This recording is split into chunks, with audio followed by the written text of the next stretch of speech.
Israel's cabinet has approved a deal for a ceasefire and hostage release. CTV's Scott Hurst is covering the latest from the Middle East. Scott, Israel's security cabinet has approved the deal, but what happens next?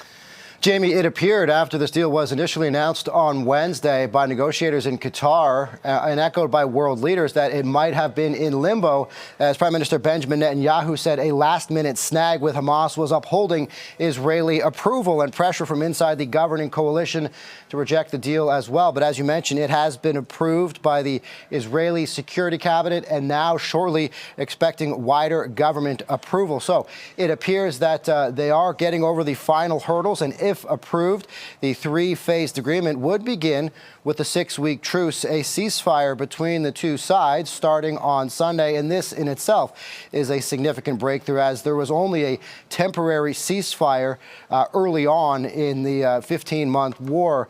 So besides the ceasefire, it will be accompanied initially by the release of some 33 hostages still being held in Gaza, mostly women and older people taken by Hamas. Those hostages would be exchanged for Palestinians being held in Israeli jails. And the initial phase of the ceasefire would also include Israeli soldiers are expected to withdraw from populated areas. And hearing from the World Health Organization saying that they hope that this initial stage could also mean a significant increase in influx of trucks with aid moving into Gaza, Jamie.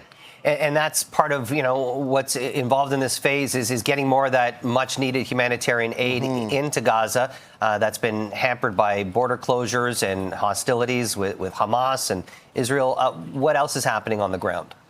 Jamie, at this time, according to officials in Gaza, saying that Israeli airstrikes have continued, and according to officials in Gaza, saying more than 100 Palestinians have been killed since the deal was initially announced. However, according to the IDF, the Israel Defense Forces, saying in the last 24 to 48 hours, they have killed a man who was part of the October 7th attack in Israel, which sparked this 15-month war.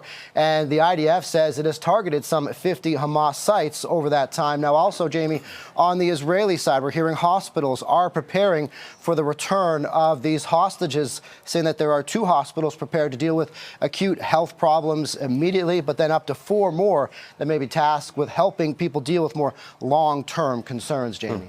CTV's Scott Hurst, we appreciate the update. We'll check in a bit.